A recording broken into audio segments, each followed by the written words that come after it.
Hello my dear student, good morning everyone. Welcome to the online class of लक्ष्य के online class में आपका स्वागत है। ये lecture applied physics 1 I mean group A के बच्चों के लिए है और इसमें हम लोग बेटा जो डिस्कस करेंगे वो हमारा आज का टॉपिक होगा एरर इन मेजरमेंट। मतलब जब हम मेजरमेंट करते हैं, किसी भी फिजिकल क्वांटिटी को नापते हैं तो उसमें कितने टाइप के एरर्स आते हैं उनके बारे में हम आज समझेंगे और उस पर बेस्ट क्वेश्चन भी करेंगे। एक्चुअली इससे पहले जो हम आपको इस चैप्टर में पढ़ाए हैं, अपना जो फर्स्ट यूनिट है वो है unit and measurement. Unit and measurement में हम आपको फिजिकल क्वांटिटी क्या होता है, सिस्टम ऑफ यूनिट्स क्या होता है, then after fundamental unit, supplementary unit, derived unit and बहुत सारे क्वांटिटी का डिराइव्ड यूनिट, ऐसा यूनिट हमने आपको लिखना सिखाया। देन आफ्टर हम डायमेंशनल फार्मूला डिस्कस किए और डायमेंशनल फार्मूला डिस्कस करने के बाद हम लोग डायमेंशन का 3 यूज सीखे। लास्ट लेक्चर में हम लोगों ने डायमेंशन का 3 यूज सीखा था। पहला जो यूज है डायमेंशन का वो है to check the accuracy of an equation, मतलब किसी भी इक्वेशन का हम उससे एक्यूरेसी चेक करते हैं।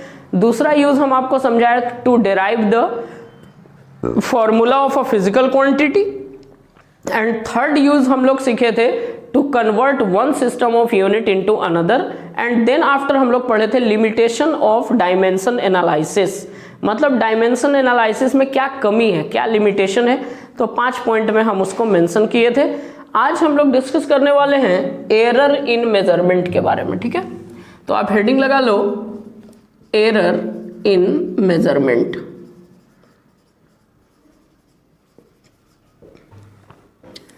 एरर या एब्सोल्यूट एरर भी बुक में लिखता है, कोई प्रॉब्लम वाला बात नहीं है। एरर बोले तो आप एब्सोल्यूट एरर भी समझ सकते हो, एक ही बात है दोनों।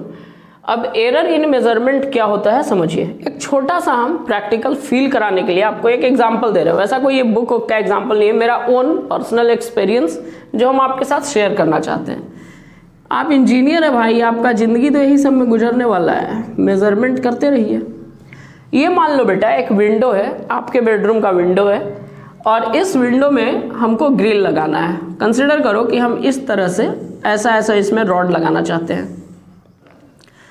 अब इसके लिए हमको करना क्या पड़ेगा भाई, तो सबसे पहले हम मीटर स्केल से जो इंची टेप है अवेलेबल हमारे पास, उससे हम यहाँ से यहाँ तक का लेंथ मेजर कर लेंगे कि सच में हमको कितना लंबा रॉड चाहिए। ठीक है, तो यहां से यहां तक का हम लेंथ मान लो मेजर किए, तो जो लेंथ हमको चाहिए वो है 7.4 सेंटीमीटर। ठीक है, ये सच में हमको चाहिए, तो ये जो वैल्यू है इसको हम बोलते हैं ट्रू वैल्यू। ये है बेटा ट्रू वैल्यू। मतलब यहां से यहां तक हमको ये जो ग्रिल लगाना है, इसमें रॉड लगाना है, तो यहां से यहां तक हम मेजर किए, लेंथ नापे, तो सच में हमको कितने लंबे रॉड की जरूरत है, तो 7.4 सेंटीमीटर लंबे रॉड की जरूरत है। आप मार्केट में जाएंगे, आप रॉड खरीद कर लाएंगे, सैंपल खरीद कर लाएंगे। उसके बाद आप यहाँ पे इसको जब एडजस्ट कर रहे हो तो ये एडजस्ट नहीं हो रहा, ये सेट नहीं हो रहा है। जब ये सेट नहीं हो रहा है तो इसके पीछे 2 ही रीजन हो सकता है। या तो ये सैंपल आपका बड़ा है या छोटा है। 7.4 सेंटीमीटर का एग्जैक्ट होता तो वो सेट कर जाता, या तो बड़ा दे दिया शॉपकीपर या छोटा दे दिया। कोई इतना ईमानदार नहीं है भाई कि तुमको बढ़ा के लोहा दे देगा, लोहा का भी कोई कीमत है दोस्त। बढ़ा के नहीं, मान लो दुकानदार चोर था, थोड़ा बहुत कट मार दिया, लेकिन वो पता तुमको कैसे चलेगा जब आप सैंपल को मेजर करोगे कि कितना लंबा है ये एक्चुअली में। तो जब आप सैंपल को मेजर किए तो उसका लेंथ मान लो निकल के आया 7.2 सेंटीमीटर। ये जो लेंथ आपको पता चला इसको हम बोलते हैं मेजर्ड वैल्यू। मेजर्ड वैल्यू बेटा, ट्रू वैल्यू और मेजर्ड वैल्यू का जो अंतर होता है, जो डिफरेंस होता है, उसी को हम लोग बोलते हैं एरर या एब्सोल्यूट एरर।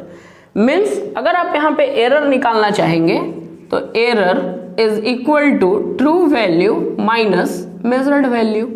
तो ट्रू वैल्यू है आपका 7.4 सेंटीमीटर, मेजर्ड वैल्यू है आपका 7.2 सेंटीमीटर, मीन्स 0.2 सेंटीमीटर जो निकला, this is error. I hope कि अब आप एरर का डेफिनेशन कभी नहीं भूल सकते। What you mean by error? Error is the difference of true value and measured value. True value और मेजर्ड वैल्यू के डिफरेंस को, जो अंतर होता है, उसी को हम लोग एरर बोलते हैं। तो पहले हम इसका डेफिनेशन लिख देते हैं। Error in measurement, it is defined as the difference of, it is defined as the difference of true value and measured value मतलब एरर ट्रू वैल्यू और मेजर्ड वैल्यू का डिफरेंस होता है। तो फॉर्मूला बन गया एरर बराबर true value minus measured value, true value minus measured value. Error या एब्सोल्यूट एरर का ये अपने को फॉर्मूला पता चल गया, true value minus measured value. Okay बच्चा, अब यहाँ पे जो एरर है वो पॉजिटिव हो सकता है, निगेटिव भी हो सकता है और जीरो भी हो सकता है। अगर आप मान लो कि ट्रू वैल्यू और मेजर्ड वैल्यू बिल्कुल सेम हो जाए, जितना ट्रू वैल्यू है उतना ही मेजर्ड वैल्यू, ये दोनों इक्वल हो जाए, ट्रू वैल्यू और मेजर्ड वैल्यू सेम हो जाएगा, तो एरर कैसा होगा? जीरो। अगर ट्रू वैल्यू ज्यादा हो जाएगा, मेजर्ड वैल्यू कम होगा, तो एरर पॉजिटिव होगा। अगर ट्रू वैल्यू कम होगा, मेजर्ड वैल्यू ज्यादा होगा, तो एरर निगेटिव होगा। अब आप समझिए टाइप्स ऑफ एरर। जब आप एक्सपेरिमेंट करेंगे तो बेसिकली आपको 3 टाइप का एरर देखने को मिलेगा। Types of error.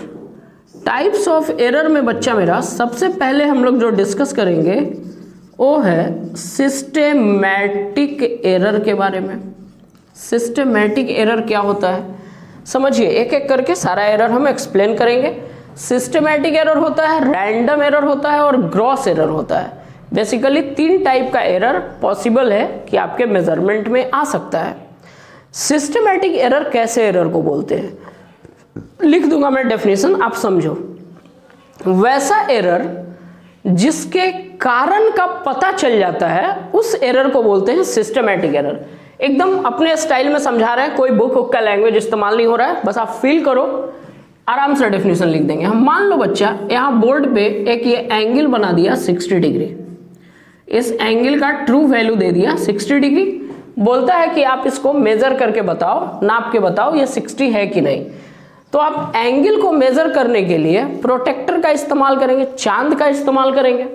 और प्रोटेक्टर एक इस तरह का डिवाइस होता है, बहुत खेले हो आप इससे। यहाँ पे O लिखा होता है, यहाँ पे 0 डिग्री होता है और यहाँ पे बच्चा 180 डिग्री होता है, और हर एक डिग्री पे ये इस तरह का एक लाइनिंग होता है, 1 डिग्री 2 डिग्री 3 डिग्री, यहाँ पे आपका ये होता है 90 डिग्री। ये होता है डिवाइस एंगल को मेजर करने का। इसके कुछ सर्टेन रूल्स हैं। इसका रूल ये है कि जिस पॉइंट पे एंगल बन रहा है उस पॉइंट पे O को कोइंसाइड कराओ और किसी एक लाइन से इस लाइन को ओवरलैप कराओ। तो इस प्रोटेक्टर को हम यहाँ उठाए और यहाँ प्लेस कर दिए। इस तरह से मान लीजिए कि हम इस प्रोटेक्टर को प्लेस किए ये पॉइंट O पे। अब बच्चा समझो, आप यूज करते करते कोई भी डिवाइस है, प्रोटेक्टर है, कोई भी डिवाइस ओल्ड हो जाता है, उसकी रीडिंग घिस जाती है, खराब हो जाता है। अब मान लो कि जो आपका चांद है, आपका चांद पुराना है और इसकी जो रीडिंग है वो इस तरह से ब्लर हो गई है। पढ़ना चाहिए था यहाँ पे 60, हम पढ़ देंगे 59, 61, 60 के अलावा अगर हम कुछ भी पढ़ते हैं, रीडिंग तो घिस गया है, रीडिंग क्लियर है नहीं। पढ़ना चाहिए था 60, पढ़ रहे हैं 58, 2 डिग्री का एरर आया। पढ़ना चाहिए था 60, पढ़ रहे हैं 61, 1 डिग्री का एरर आया। तो क्या ये एरर आपकी वजह से आया? नो। एंगल मेजर करना था, आपने सही डिवाइस का चुनाव किया, आपने प्रोटेक्टर का इस्तेमाल किया। प्रोटेक्टर को यूज करने का जो तरीका था, जो रूल था, आपने रूल को फॉलो किया, but still there is an error in the experiment. But फिर भी एक्सपेरिमेंट में एरर आ रहा है। ये एरर इसलिए आ रहा है कि ये हमारा डिवाइस पुराना है, ये हमारा डिवाइस इम्परफेक्ट है। तो हमको ये जो एरर एक्सपेरिमेंट में आया इसका रीजन पता है कि डिवाइस इम्परफेक्ट है। किसी भी वायर से इलेक्ट्रिक करंट फ्लो कर रहा है, हमको मेजर करना है, एमीटर का इस्तेमाल होता है करंट को मेजर करने में। सीरीज में जोड़ के आप करंट को मेजर करते हो, ठीक है, आप सीरीज में जोड़ के करंट को मेजर कर रहे हो। लेकिन अगर आपका एमीटर खराब है तो क्या करंट का वैल्यू मेजर हो पाएगा? नहीं हो पाएगा। तो हमको फिर से पता चल गया इसका रीजन। तो एक्सपेरिमेंट में आने वाला वैसा एरर जिसके काउज का पता रहता है, जिसके कारण का पता रहता है, उस एरर को बोलते हैं बेटा सिस्टेमैटिक एरर। और जब हमको इसका कारण पता है तो हम इस एरर को खत्म कर सकते हैं एक्सपेरिमेंट से। यहां पे हम न्यू प्रोटेक्टर का इस्तेमाल करेंगे, एरर नहीं आएगा। अच्छा एमीटर का इस्तेमाल करेंगे जो एकदम परफेक्ट है, किसी भी वायर से बहने वाले करंट का वैल्यू हम मेजर कर लेंगे, ठीक है। ये जो एरर एक्सपेरिमेंट में आया इसको बोलते हैं systematic error. Means such error of experiment, such error of experiment whose causes are known, such error of experiment whose causes are known, जिसके कारण की हमें जानकारी होती है, called as systematic error। इस एरर को क्या बोला जाता है बच्चा? सिस्टेमैटिक एरर बोला जाता है। अच्छा, बेसिकली जो इसका काउज हमने आपको बताया, इसका काउज क्या है? तो इसका काउज है इम्परफेक्शन इन द डिवाइस, ठीक है। तो इट अराइजेज, मतलब ये एक्सपेरिमेंट में कैसे आता है? It arises due to imperfection in the device. मतलब हमारा डिवाइस परफेक्ट नहीं है तो ये एरर आएगा। और इंपॉर्टेंट बात समझिए, जब बच्चा इसका हमको रीजन पता है कि डिवाइस परफेक्ट नहीं है तो इसको हम पूरी तरह से खत्म कर सकते हैं। Means this error can be completely eliminated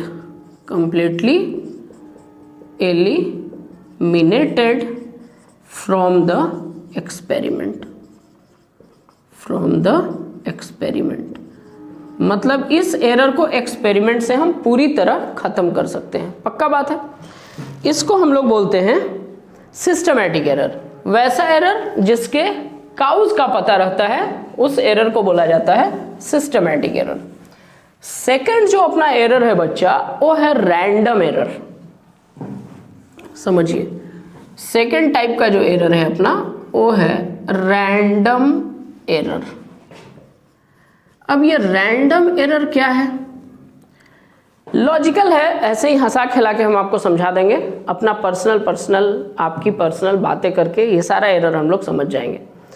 कभी कभी आप अपने लाइफ में देखे होंगे कि जब आपको फीवर लगता है, आप डॉक्टर के पास जाते हो तो ये वो खर्रा थमाता है आपको, मतलब एक फीवर चार्ट जिसमें आपको हर घंटे अपना फीवर मेजर करके लिखना होता है।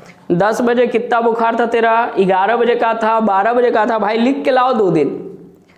2 दिन का डाटा दोगे तब डॉक्टर साहब देखेंगे, उस हिसाब से आपको डिसाइड करेंगे कि इसको कैसा मेडिसिन चलेगा भाई। अब बेटा बॉडी आपका है, थर्मामीटर भी आपका है।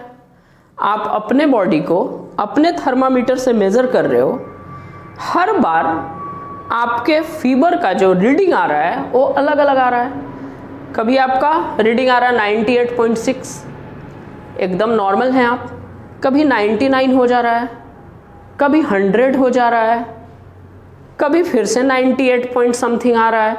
मीन्स कुछ बार वैल्यू सेम आ रहा है, कुछ बार डिफरेंट आ रहा है। बॉडी वही, थर्मामीटर वही, फिर ये वेरिएशंस क्यों? What is the reason? अब मान लो आप एकदम धूप में, चिलचिलाते धूप में खड़ा होकर आप बॉडी का टेम्परेचर नाप रहे हो, तो ऑफ कोर्स एटमॉस्फेयर हॉट है, टेम्परेचर बढ़ जाएगा। एसी चल रहा है, एकदम मस्त एसी के नीचे खड़ा हो गए, एकदम कूल हो गए, बढ़िया से एकदम हाई कूल पे एसी करके कूल हो गए, फिर बॉडी का टेम्परेचर नापे, भाई टेम्परेचर घटेगा। ये जो रीडिंग में वेरिएशन आ रहा है एक्चुअली में रीजन क्या है ये हमको नहीं पता है, एक्चुअल रीजन क्या है नहीं पता। हो सकता है कभी एटमॉस्फेरिक टेम्परेचर बढ़ रहा हो, कभी घट रहा हो, कभी एटमॉस्फेरिक प्रेशर बढ़ रहा हो, घट रहा हो। हम सबके ऊपर 5 किलोमीटर तक एयर का इन्वेलप है जिसको हम एटमॉस्फेयर बोलते हैं, और वो एटमॉस्फेयर हमारे ऊपर इफेक्ट डालता है, बहुत सारा इफेक्ट होता है एटमॉस्फेयर का। वो हमारे ऊपर जो प्रेशर लगाता है उसको हम लोग बोलते हैं एटमॉस्फेरिक प्रेशर। तो ये जो बेटा रैंडम एरर है आपका, इसके एक्चुअल कारण का पता ही नहीं चलता है कि एक्सपेरिमेंट में जो एरर आ रहा है उसका एक्चुअल रीजन क्या है। टेम्परेचर बढ़ना या घटना, प्रेशर बढ़ना या घटना, may be pollution, may be humidity, मतलब कहीं ना कहीं जो एटमॉस्फेयर है, जो इन्वायरमेंट है, उसके इफेक्ट के कारण ये एरर एक्सपेरिमेंट में आ रहा है। तो इन्वायरमेंट का माई बाप तो हम लोग है नहीं भाई साहब। इन्वायरमेंट में कब क्या हो रहा है, एटमॉस्फेयर में कब क्या हो रहा है, ये हमारे कंट्रोल में नहीं है। जब एटमॉस्फेयर में होने वाले इफेक्ट हमारे कंट्रोल में नहीं है तो उसके द्वारा जो एरर आ रहा है वो भी अपने कंट्रोल में नहीं है। मीन्स ये एरर आएगा ही आएगा, ये एरर खत्म नहीं हो सकता। ठीक है, रैंडम एरर वैसे एरर को बोलते हैं जिसके एक्चुअल काउज का पता ही नहीं चलता है कि what is the actual cause behind this error in experiment. जो एरर आ रहा है एक्सपेरिमेंट में उसका एक्चुअल काउज क्या है, उसका हमको एक्यूरेट इंफॉर्मेशन नहीं होता है, उस एरर को हम लोग बोलते हैं रैंडम एरर। अब बेटा इस एरर को आप खत्म नहीं कर सकते, बट इस एरर को कम कर सकते हो। कम कैसे कर सकते हो? आप एक्सपेरिमेंट को बार बार रिपीट करो, 5 बार, 10 बार, 20 बार आप एक्सपेरिमेंट को रिपीट करो। जितनी बार आप रिपीट करेंगे कोई ना कोई ऑब्जर्वेशन आपको मिलेगा, कोई ना कोई आपको रीडिंग मिलेगा। उस रीडिंग का जो मीन वैल्यू होगा वो ऑलमोस्ट ट्रू वैल्यू के बराबर होगा, पूरी तरह नहीं, ऑलमोस्ट ट्रू वैल्यू के बराबर होगा। तो इस एरर को खत्म नहीं किया जा सकता, इस एरर को कम किया जा सकता है। और कम हम कैसे कर सकते हैं? एक्सपेरिमेंट को बार बार रिपीट करके, 1 चांस लिए, 2 चांस, 3 चांस, 4 चांस, बार बार चांस ले रहे हैं, एक्सपेरिमेंट को रिपीट कर रहे हैं। तो इस एरर का एक और नाम है, रैंडम एरर को हम लोग चांस एरर भी बोलते हैं। रैंडम एरर को हम लोग चांस एरर के नाम से भी जानते हैं। ठीक है, ऐसे भी तुम समझ सकते हो कि रैंडम एरर को चांस एरर क्यों बोला? भाई बाई चांस हो जा रहा है, पता नहीं क्यों हो जा रहा है, बाई चांस हो जा रहा है, इसीलिए इसको क्या बोला जाएगा? Chance error. बेटा मैं इस तरह से इसलिए बोल के समझा रहा हूं अपने स्टाइल पे, ताकि आपको याद करने की कोई जरूरत ना पड़े। लिख देते हैं हम डेफिनेशन रैंडम एरर का। Such error of experiment whose causes are not known, whose causes are not known, means such error of experiment whose causes are not known। मतलब एक्सपेरिमेंट में आने वाला वैसा एरर जिसका कारण का पता हमको नहीं चलता है, उस एरर को हम लोग बोलते हैं रैंडम एरर।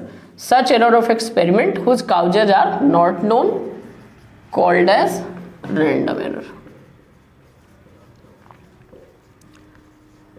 अच्छा, ये एरर हो क्यों रहा है? तो इन्वायरमेंटल इफेक्ट के कारण, एटमॉस्फेरिक इफेक्ट के कारण, जो अपने कंट्रोल में नहीं है। तो एक लाइन ये भी आप माइंड में रख सकते हैं, it arises due to atmospheric effects. ये एटमॉस्फेरिक इफेक्ट्स के कारण इन्वॉल्व होता है, आता है एक्सपेरिमेंट में। खत्म नहीं कर सकते, इसको कम कर सकते हैं। Means it can not be eliminated completely, it cannot be eliminated completely, but it can be minimized। इसको हम लोग मिनिमाइज कर सकते हैं, कम कर सकते हैं। और इस एरर का एक और नाम क्या है बेटा? Chance error. क्यों? बाई चांस हो जाता है भाई, अचानक हो गया, पता नहीं क्यों हो गया, इसलिए चांस एरर। थर्ड जो एरर हम लोग डिस्कस करेंगे ये है gross error, most funny error, gross error. क्या है ग्रॉस एरर समझिए। अब मान लो वो पहला जो एग्जाम्पल हम दिए थे चांद पुराना वाला, मतलब एंगल मेजर करने वाला, आपका जो चांद है एकदम चकाचक नया चांद है, रीडिंग वर्डिंग मस्त एकदम न्यू है, ब्रांड न्यू है। जब आप एंगल नापने गए तो आपका हाथ कांपने लगा, हिलने लगा। जहां पे पॉइंट पे ओ को कोलाइड होना चाहिए वहां पे कोलाइड नहीं हो पाया। जिस लाइन को ओवरलैप करना था वो लाइन ओवरलैप नहीं हो पाया। एंगल का मेजरमेंट होगा कभी नहीं।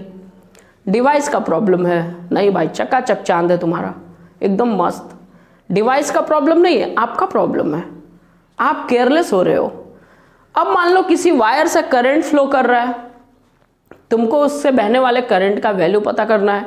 एकदम मस्त एमीटर तुमको मिला, वेल टेस्टेड एकदम बढ़िया एमीटर है, ले जाओ करंट नापो। कॉन्सेप्ट होता है कि एमीटर सीरीज में जोड़ के हम इलेक्ट्रिक करंट मेजर करते हैं। अब आप मान लो कि पैरेलल कनेक्शन में डाल दिए उसको, तो क्या कभी करंट का वैल्यू आप नाप पाएंगे? कभी नहीं नाप पाएंगे।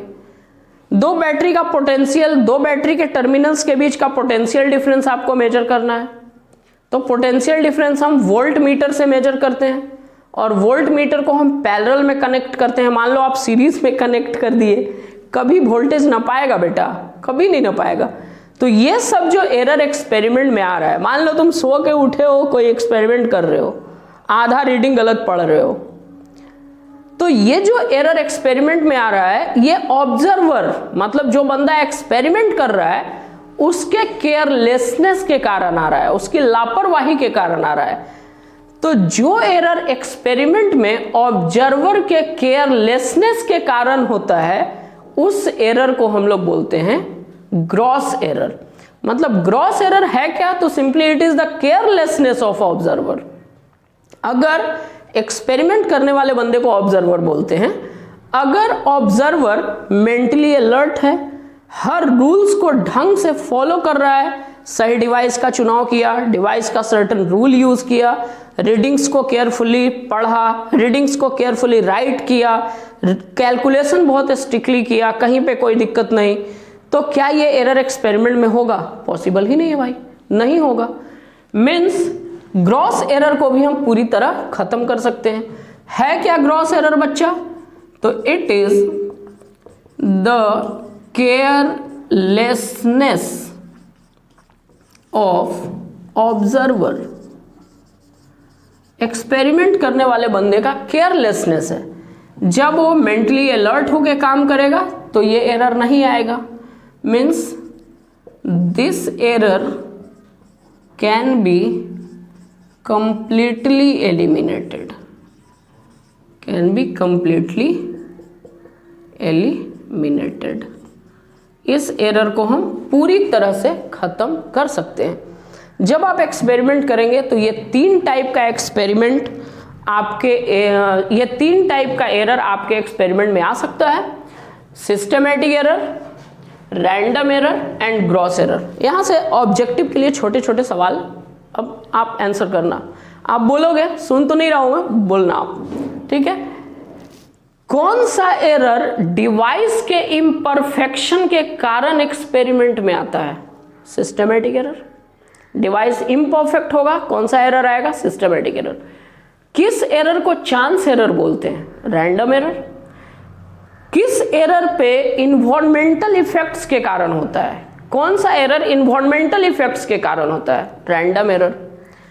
कौन सा एरर ऑब्जर्वर के केयरलेसनेस के कारण होता है? Gross error. पक्का? ये तीन टाइप का एरर जब आप एक्सपेरिमेंट करेंगे तो आपका सामना हो सकता है इन तीन टाइप के एरर से: systematic error, random error and gross error. जिसमें बेटा सिस्टमैटिक एरर को हम पूरी तरह खत्म कर सकते हैं, ग्रॉस एरर को हम पूरी तरह खत्म कर सकते हैं, लेकिन रैंडम एरर को हम पूरी तरह खत्म नहीं कर सकते हैं। तो जो भी न्यूमेरिकल क्वेश्चंस बनते हैं, जो न्यूमेरिकल्स बनता है, उसमें जो हम कैलकुलेशंस करते हैं वो किस एरर का करते हैं? रैंडम एरर का। मतलब एक्सपेरिमेंट को बार बार रिपीट करके कोई वैल्यू देगा और तुमसे डिफरेंट डिफरेंट क्वेश्चन पूछेगा। ठीक है, इसको आप जल्दी से राइट करो, फिर हम आगे बढ़ते हैं।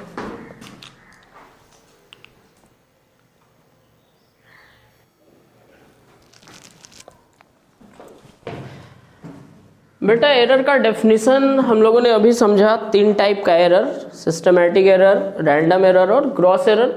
अब एरर पे बेस्ड जो न्यूमेरिकल क्वेश्चन आपसे पूछेगा वो कुछ इस तरह का रहेगा।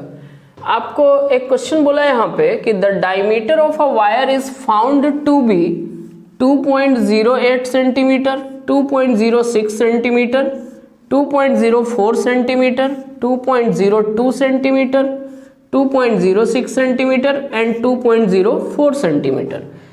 यहाँ पे एक वायर के डायमीटर को 1 2 3 4 5 6 टाइम मेजर किया गया है। मीन्स एक्सपेरिमेंट को रिपीट कर रहा है, बिकॉज एक्सपेरिमेंट में रैंडम एरर है। बैक टू बैक आपसे सवाल पूछे जाएंगे। देखिए क्या क्या पूछा जा सकता है। फाइंड, क्वेश्चन नंबर 1 में तुमसे पूछ सकता है mean value of observation, mean value of observation. Question number 2 में आपसे पूछ सकता है absolute error in each measurement, absolute error in each measurement. Question number 3 आपसे पूछ सकता है mean absolute error, mean absolute error. Question number 4 में आपसे पूछ सकता है रिलेटिव एरर, रिलेटिव एरर को फ्रैक्शनल एरर भी लिख सकता है, बोल सकता है फ्रैक्शनल एरर। और लास्ट बेटा आपसे पूछ सकता है परसेंटेज एरर। ये 5 सवाल आपसे पूछे जा सकते हैं। आसान होता है, इजी गेनिंग होता है, गलती होने का कोई चांस नहीं है। ढंग से समझिए। सबसे पहला जो क्वेश्चन बोला वो है मेरा बच्चा मीन वैल्यू ऑफ ऑब्जर्वेशन। तो मीन बराबर क्या होता है? मीन का फॉर्मूला होता है sum of observation divided by number of observation. Sum of observation सबको जोड़ा जाए। देखिए जोड़ रहे हैं सबको। ये 4 है, लिख दूं क्या? चलो बढ़ा देता हूं, बेबी केयर। 2.08 पहला, 2.06 दूसरा, 2.04 plus 2.02 plus 2.06 plus 2.04 divided by number of observation 6 है। ओके, इन सबको जोड़िए। 8 6 14, 14 और 4 18 एंड 2 20, 26 और 4 30। तो ये हो गया 30, फिर डेसिमल 2 4 6 8 10 12, 12.30 डिवाइडेड बाय 6। इसको आप डिवाइड करेंगे तो ये आएगा 2.05 यूनिट क्या है? सेंटीमीटर। अब मेरा बच्चा ध्यान से देखो, क्वेश्चन को पढ़ो। क्वेश्चन में बेटा कहीं पे ट्रू वैल्यू का कोई इंफॉर्मेशन नहीं है। अगर क्वेश्चन में ट्रू वैल्यू देता है तो उसी ट्रू वैल्यू का इस्तेमाल करेंगे। अगर क्वेश्चन में ट्रू वैल्यू नहीं देता है तो जो मीन वैल्यू है ऑब्जर्वेशन का उसी को हम लोग ट्रू वैल्यू मानेंगे। तो अब ये जो हो गया, ये हो गया हमारा true value. True value. Question number 2 में तेरे से पूछा absolute error in each measurement. Error को हम लोग डेल लगा के शो करते हैं। डेल, डेल मतलब एब्सोल्यूट एरर। क्या नाप रहे हो? डायमीटर। तो डी से हम डायमीटर को शो कर दिए फर्स्ट मेजरमेंट में, पहली बार जब नापे। तो एब्सोल्यूट एरर का मतलब true value minus measured value. बच्चा मेरा ट्रू वैल्यू है 2.05 माइनस पहला मेजर्ड वैल्यू 2.08। कितना आ गया ये बेटा? 0 माइनस में आएगा, माइनस 0.03। इसी तरह से absolute error in second measurement, del D2, del मतलब एब्सोल्यूट एरर, डायमीटर नापे हैं दूसरा बार, इसे समझो। Del means absolute error, D मतलब डायमीटर, सेकंड टाइम का मेजरमेंट, मतलब absolute error in second measurement. तो ट्रू वैल्यू तो वही रहने वाला है 2.05 माइनस सेकंड टाइम का मेजर्ड वैल्यू बच्चा 2.06, ये आया minus 0.01। Okay, del D3 2.05 minus third measurement 2.04, ये हो गया बेटा 0.01। डेल D4 ट्रू वैल्यू तो वही रहना है 2.05 माइनस 2.02, कितना आ गया बेटा 0.03। Del D5 true value 2.05 minus 2.06 minus 0.01। उसके बाद बेटा डेल D6 2.05 माइनस 2.04, कितना हो गया बेटा 0.01। ये निकला absolute error in each measurement. पहला बार सेंटीमीटर यूनिट है तो इतना यूनिट सब में यहाँ पे होगा, ठीक है, सेंटीमीटर। फर्स्ट टाइम जब मेजर किया तो एरर कितना आया माइनस 0.03। इसी तरह से सारे एक्सपेरिमेंट, जितनी बार एक्सपेरिमेंट रिपीट हुआ है सब बार का एरर आपके सामने लिखा हुआ है। थर्ड क्वेश्चन जो तेरे से पूछा है वो है मीन एब्सोल्यूट एरर, मतलब जो आप एब्सोल्यूट एरर निकाले हो उसका मीन निकालना है। यहाँ पे मीन निकालने के लिए आपको दिमाग लगाना पड़ेगा। मीन मतलब sum of observation divided by number of observation, मतलब इन सबको जोड़ना पड़ेगा, 6 से डिवाइड करना पड़ेगा, लेकिन बेटा सबका मॉड लगा के, mod del D1 plus mod del D2 plus mod del D3, ये अप टू कहाँ तक, मॉड डेल D6 तक, होल डिवाइडेड बाय 6। सबका पॉजिटिव वैल्यू लेना है, जो निगेटिव है उसका भी पॉजिटिव, मॉडुलस लगा हुआ है। जोड़िए 1 1 2 3 5 6 7 और 3 10 हो गया। ऊपर से एक बार जोड़ देते हैं, 3 1 4 5 3 7 5 3 8 9 10, मतलब 0.1 बाई 6। अब 0.1/6 है तो इसको आप लिख सकते हो 1/60 लिख सकते हो। 60 से 1 में डिवाइड कर लो, 0.20, फिर 0 फिर 0 लगा दो, समझो 1/60। वैसे तो आपके पास कैलकुलेटर होगा, डेसिमल लगाए 0, एक 0 लगाए फिर यहाँ 0, कितना बार में बच्चा, एक बार में 60, कितना आया 40, फिर 0 लगा दो। कै बार में बच्चा मेरा, 6 बार में, एंड ये रिपीट होता जाएगा।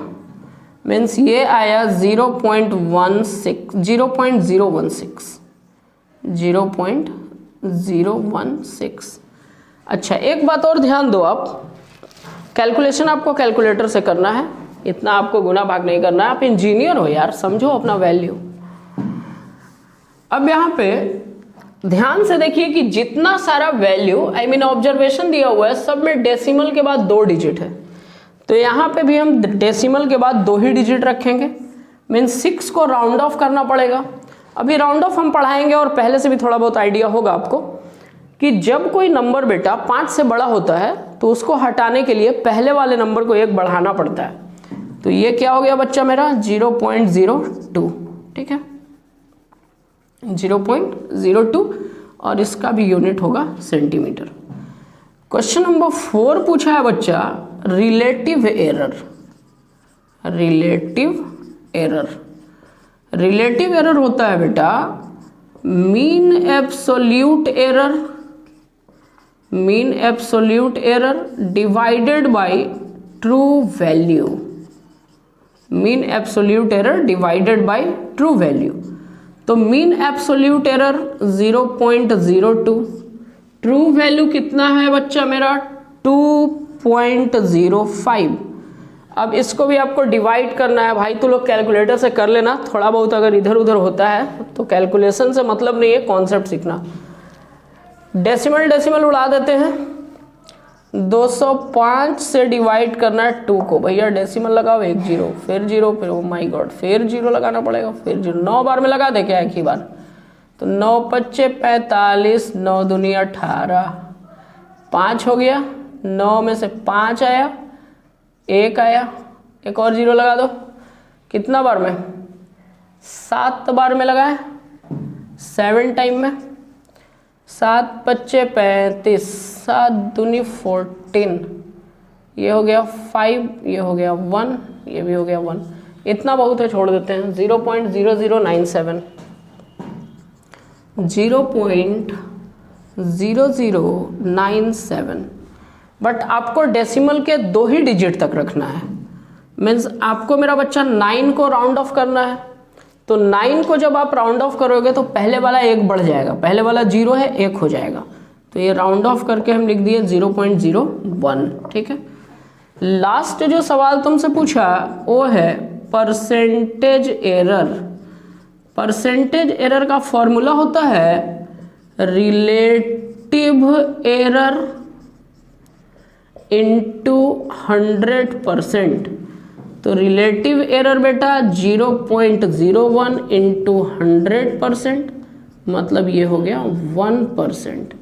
मतलब जो बंदा ये एक्सपेरिमेंट कर रहा था उसके एक्सपेरिमेंट में कितने परसेंट का एरर आया, जस्ट 1% का एरर आया। आई होप कि सारा पॉइंट आपका क्लियर हो गया होगा, इसको आप राइट करो, फिर आगे का टॉपिक समझते हैं।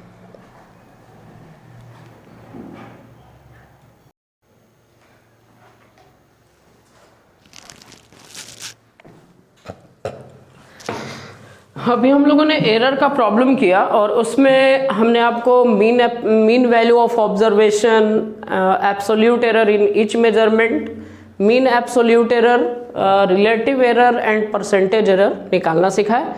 बेटा जब क्वेश्चन पूछेगा तो तेरे से ये भी सिर्फ पूछ सकता है कि find relative error and percentage error, तो आपको रिलेटिव एरर निकालने के लिए मीन एब्सोल्यूट एरर निकालना पड़ेगा, बिकॉज रिलेटिव एरर का फॉर्मूला क्या, mean absolute error divided by true value. अब मीन एब्सोल्यूट एरर निकालने के लिए आपको absolute error in each measurement निकालना पड़ेगा, और absolute error in each measurement निकालने के लिए आपको मीन वैल्यू निकालना पड़ेगा। मीन्स अगर क्वेश्चन सिर्फ रिलेटिव एरर या परसेंटेज एरर पूछता है तब भी आपको ये पूरे स्टेप्स कवर करने पड़ेंगे। ठीक है, इतना ध्यान में रखना, कॉन्सेप्ट यही है।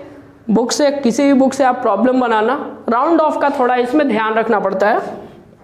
तो अभी हम आपको राउंडिंग ऑफ ही समझाते हैं कि हम किसी भी एक्सटेंडेड फिगर्स को राउंड ऑफ कैसे करते हैं। हेडिंग डाला जाए राउंडिंग ऑफ। ठीक है, राउंडिंग ऑफ का 5 रूल हम आपको समझाएंगे। रूल नंबर 1 बोलता है कि if the digit to be dropped, if the digit to be dropped is less than 5, मतलब जिस नंबर को ड्रॉप करना है, जिस डिजिट को ड्रॉप करना है, हटाना है, वो 5 से छोटा है, then the preceding, मतलब उससे पहले वाला preceding digit is left unchanged, preceding digit is left unchanged, मतलब पहले वाले डिजिट को चेंज नहीं करते हैं। एग्जाम्पल समझिए, कंसीडर करो x इज इक्वल टू 7.234 लिया हुआ है, तुमको बोला राउंड ऑफ 4 को राउंड ऑफ करो, तो बच्चा मेरा जिस डिजिट को राउंड ऑफ करना है वो डिजिट 5 से छोटा है। रूल पढ़िए, if the digit to be dropped is less than 5 then the preceding digit is left unchanged, पहले वाले को वैसे ही छोड़ देते हैं। तो 4 को राउंड ऑफ करके आप क्या लिखेंगे, x इज इक्वल टू 7.23। और एग्जाम्पल समझो, मान लो y इज इक्वल टू दिया हुआ है 2.293 दे देते हैं, 293। अब यहाँ पे आपको 3 को राउंड ऑफ करना है, बोला राउंड ऑफ 3 को राउंड ऑफ करो। तो जिस डिजिट को राउंड ऑफ करना है वो 5 से छोटा है, पहले वाले को वैसे ही छोड़ दो, तो y बराबर 2.29 हो जाएगा। पक्का? चलो रूल नंबर 2 समझो। रूल नंबर 2 बोलता है कि if the digit to be dropped, if the digit to be dropped is more than 5 से बड़ा है, then the preceding मतलब पहले वाला digit is increased, बढ़ा दिया जाता है, increased by 1, एक बढ़ा दिया जाता है। एग्जाम्पल समझिए,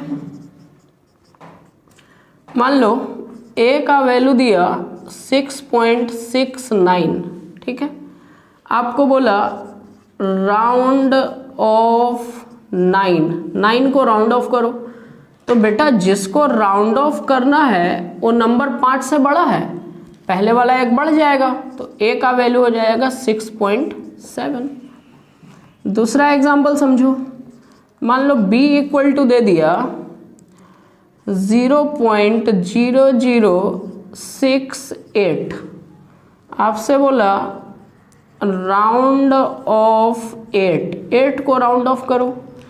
तो आप 8 को राउंड ऑफ कर रहे हो, आप देखो कि 8 ना 5 से बड़ा है, तो पहले वाला नंबर एक बढ़ जाएगा, तो therefore b is equal to 0.007 हो जाएगा। ठीक है, ओके। रूल नंबर 3 में आइए। देखिए, फर्स्ट रूल 5 से छोटा के लिए, सेकेंड रूल 5 से बड़ा के लिए।